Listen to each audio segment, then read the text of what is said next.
Welcome to the Baseball Insiders Prospect Show. Happy Tuesday. I am Adam Weiner, joined as I am every Tuesday by fan-sided MLB prospect guru Eric Cole, and we are less than a week away from the winter meetings, the most exciting time of the year on the baseball calendar. You take your pick between the trade deadline and the winter meetings, right? Those are both power-packed, rumor-filled, prospects changing hands, talent getting new addresses, new zip codes, and MLB.com's third headline right now is O's knew they had a hit with Bird Bath and Joan Jett agrees. So what is going on? We're somehow dead, but that means that it's up to Eric and I to liven up the atmosphere because I guess Devin Williams signing with the Mets, becoming the checks notes 3,500th Yankee to sign with the Mets during the Steve Cohen era was not enough to wake up the rumor mill. So now it's incumbent upon us. We will do it ourselves, and we'll give you a primer what to expect ahead of the winter meetings in terms of prospects changing hands. Who is getting traded next week when boots are on the ground in Orlando? We already did sort of a Rule 5 draft preview a couple weeks back. So come back, view what we reacted to when it came to the non-tender deadline and who got left unprotected earlier in that week, who was most likely to go. Still holds true. If you're a reliever, you might want to change your address heading into the Rule 5 draft of the winter meetings. But if you are a top prospect and your team is hungry for a major league upgrade, you might have to pack your bags as well. Eric Cole, welcome to the show. We've picked 5. We have picked 5, and it's a curious exercise to do these days because you're right that the winter meetings are still like one of those tentpole events that if you're a baseball fan, you want to know the news that's coming out of it. But it has stopped being so much about moves. I mean, there will be moves made. There will be signings. There will be trades. But how many has gone down over the years? And it's like almost more – you get the rumors like these are the starts of the conversations, and it's created a longer news cycle for a lot of rumors. You hear like, hey, they had this conversation about this player, and then it kind of either gets stronger or weaker over the next few weeks because there's just so many guys who are, Scott Boras clients who aren't going to sign early. They're not going to do it. But again, you will see teams be aggressive and to try to find the right prospects that could be that on the right teams that could theoretically be aggressive early was more of a challenge than I thought it was going to be, honestly. Yeah, we had to reverse engineer this a little bit. Obviously, the simplest way to figure out who is going to get traded, which prospects are on the block, are which teams are actively shopping for upgrades on the trade market. You are looking at, teams with crowded pictures at certain positions. You are looking for teams that have been thrown in every rumor without any resolution yet, or maybe even teams that have already made a trade, maybe teams that have made a trade 5 minutes before we went to air last week, talking about Sonny Gray and is that a number 2? Is that a number 3? Do the Red Sox have more to do? Probably. So let's prescribe some additional trades for them as well to bring back big league talent. But Eric, first of all, thank you for everyone for joining us here on the Baseball Insiders. It's the offseason. It's the heart of the offseason. We will be live on this feed or uploading a video on this feed for you pretty much every day from this point forward. So if you're not subscribed, you should be. If you want to know when we're going live or when the videos are going up, turn on your notifications to get alerted to when we're premiering something fun. The rumors never stop. We invite you to come join us in the chat. Join us in the Discord. Become a member and sign up at either the All-Star tier or the Rumor Mill tier. We've got private Q&As with Robert Murray at 3 o'clock Eastern on Thursdays. That's the one day that we don't have fresh content, new shows, fresh uploads. In the winter meetings, Robert will be in Orlando. I will be home. I'm not telling you where my home is. It's not Orlando. If it was, I would be there. But I won't be. I'll be manning the ship. From here, you can come catch us on the channel, talking about everything that does go down. Sunday night, maybe some new Hall of Famers, maybe Dale Murphy, maybe Don Mattingly, shave those sideburns. And from that point forward, hopefully we get at least a couple of trades and transactions every day, because as much as I love Joan Jett, I do not want to read about the Orioles bird bath and whether or not Joan Jett approves or disapproves. Not surprised that she likes it. It would have been a better story if it was like Joan Jett despises Orioles bird bath, but she's a fan. She loves it. And let's bump that off the front page, shall we? By talking about 5 prospects we think might be on the move. And the number one, again, is sort of the number one. I wouldn't do this show without including him, quite frankly. We had to talk about Spencer Jones today because Jeff Passan, as if it wasn't already obvious, Jeff Passan went on a Threads posting spree on Sunday night and flat out said, hey, yes, the Yankees are still pursuing Cody Bellinger after bringing Trent Grisham back on the qualifying offer. And what that means is they're not going to start the year with Trent Grisham, Cody Bellinger, Spencer Jones, and Jason Domínguez. Now, I think there's a chance they don't sign Cody Bellinger and they start the year with the 2 people essentially on rookie deals, making peanuts, pre-Arb and Trent Grisham in center and Aaron Judge and right. But there is also a good chance that the Yankees explore Spencer Jones in exchange for a pitching upgrade of some kind or something that nobody sees coming. Maybe a full-time shortstop. But either way, I think Jones more likely to be traded than Domínguez. Jones still more of a mystery than Domínguez. Definitely more of a prospect than Domínguez, as some of our commenters have pointed out in recent weeks. And if the Yankees are going to make a big swap of some kind with Bellinger in mind, it's probably going to be a package fronted by Jones. We know the Marlins had interest last year. The Yankees talked Sandy Alcantara and Anthony Bender with the Marlins on July 31st. Couldn't get anything done, and the rumor is that died when the Marlins asked the Yankees to include Spencer Jones midway through his heater, and they wouldn't. But either way, I don't think you can make this list without him. Yeah, and again, the Yankees are one of those teams that I had to start with teams like what their preferences would be, and if they don't want to take on a lot of payroll for one reason or another, being particularly close to a lot of luxury tax, just generally not being spendy in general, who are also contenders, who also have like a propensity to have the prospects that would even facilitate a meaningful trade to address roster needs. That's kind of where I started. And the Yankees and Spencer Jones just felt like the most natural fit. You like having offensive player prospects in trades of substantial value because those seem to be more appealing to a potential sellers than say, a deal that just has a bunch of potential relief arms that are at AA that have gotten some starts and have been okay, right? You're betting almost too risky in that point, whereas with an offensive prospect, they have more value than they maybe should. Now, Spencer Jones is a very unique case because the variance of outcomes with Jones is all the way from like all-star every year to out of the league in 6 months because the swing and miss is a real problem. Now, again, Marlins could be interested. Maybe there's an Edward Cabrera type deal to be explored there. That could be interesting. I could see a team that has excess pitching that the Yankees are targeting that would be willing to take the risk on a guy like Jones being the centerpiece of a deal and giving them real value. I don't think the Yankees are going to do Jones as a throw-in. I don't think we're there yet, but at the same time, I do think that if there's a substantial trade for some pitching help of some form, that Jones is probably going to be in the deal. Yeah, Jeff Passan, again, column on, potential trade pieces, the likelihood they're going to be traded, et cetera, and plausible fits came out this morning. And he listed the Yankees among the fits for Tarek Skubal, Edward Cabrera, like you mentioned, Brendan Donovan, and Mackenzie Gore. Skubal, I do not think is getting traded, neither does Passan. But the other three all seem feasible, and the other three all seem like people who the Yankees could include Spencer Jones in exchange for, in accordance with those corresponding team needs, especially Cabrera and the Marlins. So watch them and watch Alcantara and just watch the business on that side of things. Now, next up is someone we started with someone near and dear to my heart. Although, again, I don't know how I feel about Spencer Jones. Could be a perennial all-star, could be out of the league before I know it. But next, we'll go to an Atlanta Brave who you believe could be on the move. Yeah, Braves are another one of those teams that, again, they will be a top 5, top 7 spender in baseball, but they're not going to really creep much higher beyond that first luxury tax threshold. And they don't have a ton of room to address two major potential spots on their roster, which is the rotation, adding another arm, and dealing with shortstop. And they still need to add bullpen arms too. So they don't have a ton of money to move around, and that makes it less likely they make a big splash in free agency. But I could see them being active if the right targets reveal themselves at the winter meetings for rotation help, or potentially at shortstop. Shortstop is going to require some guys becoming more available than they are currently seeing right now. But if the Braves make that move and they feel very motivated to address both of those areas, I think that any trade is going to have to include Caminiti, unless it's like a really fringe type player, just a backup, and then you're just going to take your chances on Mauricio Dubon and what you've got or whatever in the rotation. And in Caminiti, he is a lefty, has real stuff, but I think that J.R. Ritchie being the other potential top prospect talent in their system, he's so close to being ready to address one of the issues that they're already trying to address, which is the rotation. I do think that at the end of the day, Caminiti would be included in kind of a moderate to better trade to address one of these roster holes. And again, I think that the Braves are pretty motivated to at least try to get something done.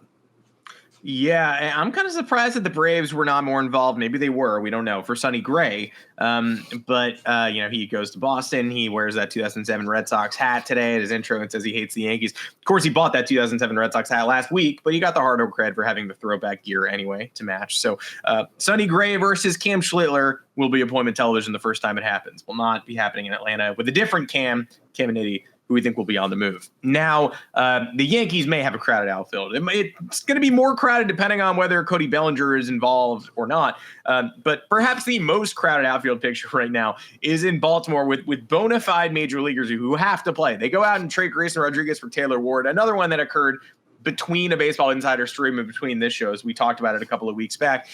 Taylor Ward, 36 homers last year. A lot of power in that bat. A lot of risk in Grayson Rodriguez, but Tyler O'Neill, you signed him last year for multiple years. Colton Cowser, definitely not someone you cut bait on. Dylan Beavers, one of your top 3 prospects. The Orioles have 4 outfielders they got to rotate between the DH spot. And don't forget, a couple of the other names, Heston Kjerstad, what is he? Like, there are a few what is he's with the Baltimore Orioles. And that leaves someone like Enrique Bradfield Jr. potentially on the outside looking in. And Bradfield is another weird profile guy that if the path was clear to a lot of time at center field and you were settled and happy in your corners, then I think you'd have a safer chance of staying with Baltimore. But the problem is that his hit tool is not awesome. It is not. But he does get on base a good bit because he draws a lot of walks, and the guy can absolutely fly. So hopefully I think that he's going to be an odd man out sort of guy. It's going to take a certain type of team to really like a player like Enrique Bradfield. Again, he might be a gold glove defender in center field, and if he gets on base anything above having a 340 on base percentage, he's going to steal 50 or 60 bases. But the rest of how his bat would impact the ball is a fair concern. But I could see a team falling in love with kind of his weird skill set, seeing him as a potential bargain down the line. That, again, we see these guys pop up for a few years. Sometimes we're like, wow, they're weirdly very valuable, and then that skill set stops working. I could see Bradfield kind of being that sort of guy. I loved him coming out of college, but I do have some concerns with his bat. And if the Orioles already have this crowded picture and they're still not sure, among some of the other guys that already are on the 40-man roster and who are already vying for playing time, I just don't see where Bradfield fits in the picture.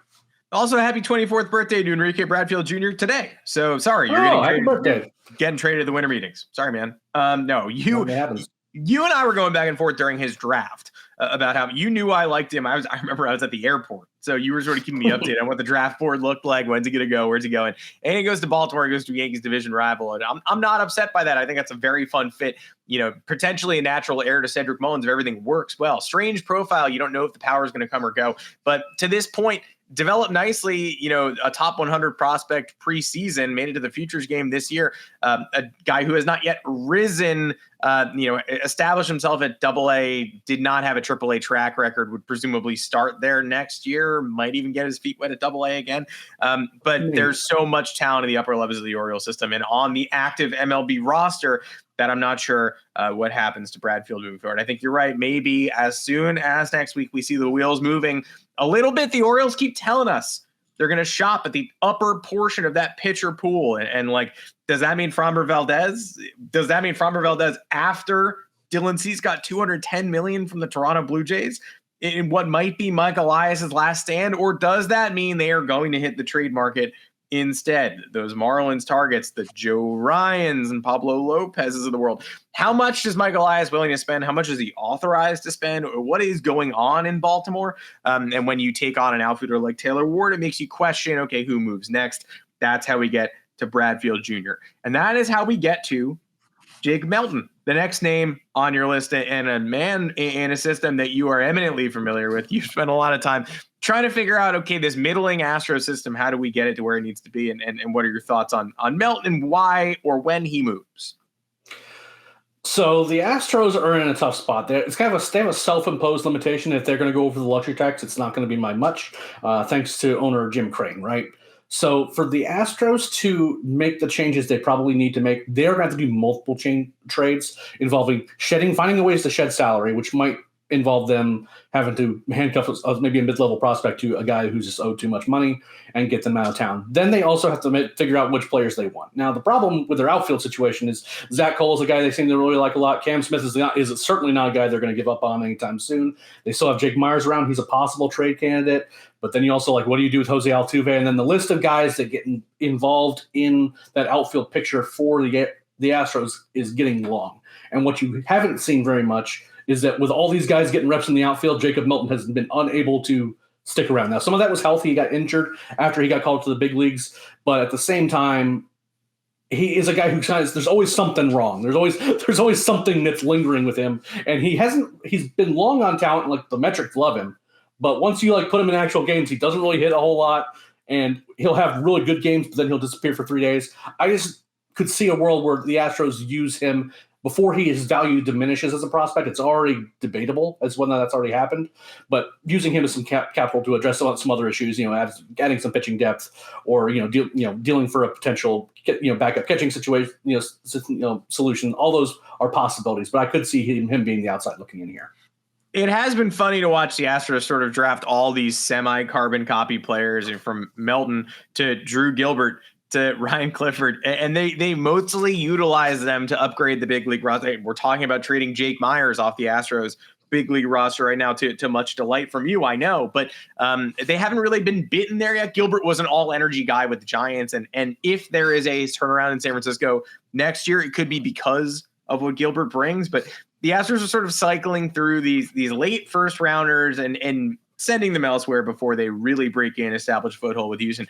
I would guess, I don't know, that Zach Cole maybe gets more of a chance to make an impact next year with the Astros than Jacob Melton does, regardless of whether or not he's traded now. Yeah, I think that this Cole has gotten higher up in that pecking order, and we've seen Dana Brown be aggressive in these situations where he knows he needs to cull the roster some, and he knows that there are certain players that just aren't going to be in their plans unless something very weird happens, and those are the kinds of guys that I could see him moving on from. And that just feels like Melton to a T for me. Yeah, perhaps he needs to cull the roster soon. I get it. And I've been fired. That's a shame. I enjoyed my time here. And the fifth name on our list is, I think unsurprisingly, we hinted at this early, that you can't do this list without Spencer Jones. You can't do this list without a Red Sox. And the Red Sox are trying to figure out their outfield picture. They've backed themselves into a corner, but also, I wouldn't call it a corner, that you have Williard, Abreu, and Jaron Duran, and Roman Anthony's ready, and Ceddanne Rafael is signed long-term. There's nothing wrong with having all of those pieces, but I don't think he wants Ceddanne Rafael playing the infield. If you can avoid it, he is got plus power. He's got plus verve.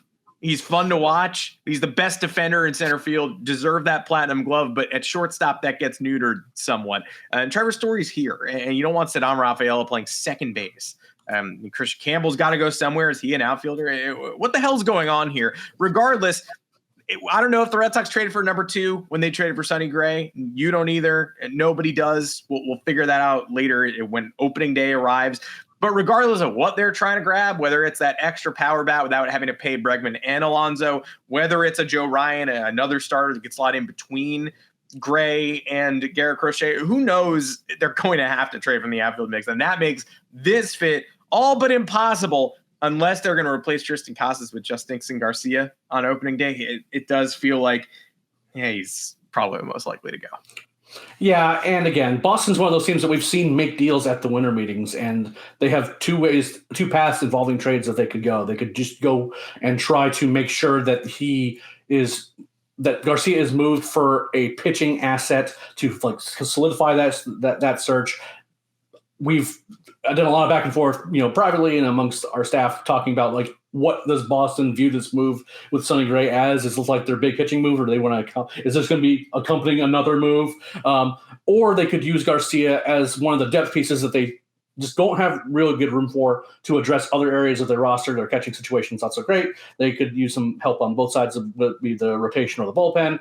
He's a guy that could include it in any number of those types of trades, and you wouldn't feel worse for the Red Sox short and long-term outlook because they have so many of those bats. They're just sitting there trying to figure out where they're going to fit into things, right? And that a prospect like Garcia versus Roman Anthony is as close to untouchable as it can be.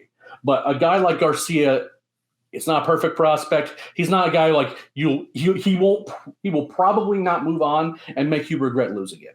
You might think he'll turn fine. But if that addresses losing Alex Bregman if he signs somewhere else, or it helps give them the rotation depth that they're looking for, then those are the moves that I think that Craig Breslow could easily make, because frankly he is a guy that wants to assemble the roster the way that he wants to, regardless of what anyone else thinks. Those are our 5, and it will only take about a week for us to figure out if we nailed them or if there are some names that we forgot to mention. Tune in next week during the winter meetings when we'll upload a new episode of the Baseball Insiders Prospect Show. Plenty of live editions with Robert Murray as well on this channel, so turn on your notifications. You're not going to want to forget it. Eric, we've got about 2 minutes. Do you want to dance around on Anthony Rendon's resume ending? I think you do. Look, I feel bad for Angels fans.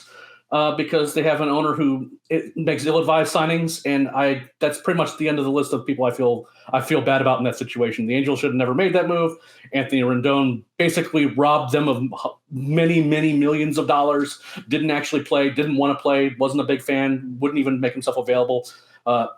As soon as I don't have to think about him in an active context, I'm going to be thrilled because it's the worst contract in baseball, and it's probably going to be for a long time. I think you're already good now. I don't think you have to think about him in an active context anymore. It's hard to believe that someone who was so heroic during the 2019 Nationals run, just always like an I got this guy, center of the run, taking on the burden of being in the middle of that order and hitting the home run that got the Nats back in every game. Went paid, got to Anaheim, and then decided I'm actually good. And the injuries were a part of it. Once the injuries hit, I think there are people out there who wanted to rehab them a little bit more strongly than he did. And if those injuries had afflicted other people, we might have seen more fight. The most fight we saw from Rendon was when an A's fan got a little too close. So won't be missed by me. Certainly will not be missed by you. The storylines might be missed a little bit. But good job by the Angels figuring out a way to get off that contract. And hopefully they're one of the movers and shakers next week at the winter meetings. So we need to see more from the Angels. We need to see, Mike Trout, 12 postseason at-bats, that can't be the end of the story. How do they rewrite that narrative? Well, we'll see who is moving on, who's joining, which prospects are changing teams, and how the 2026 MLB season will be reshaped next week in the winter meetings. Until then, I'm Adam Weiner before Eric Cole. We'll see you.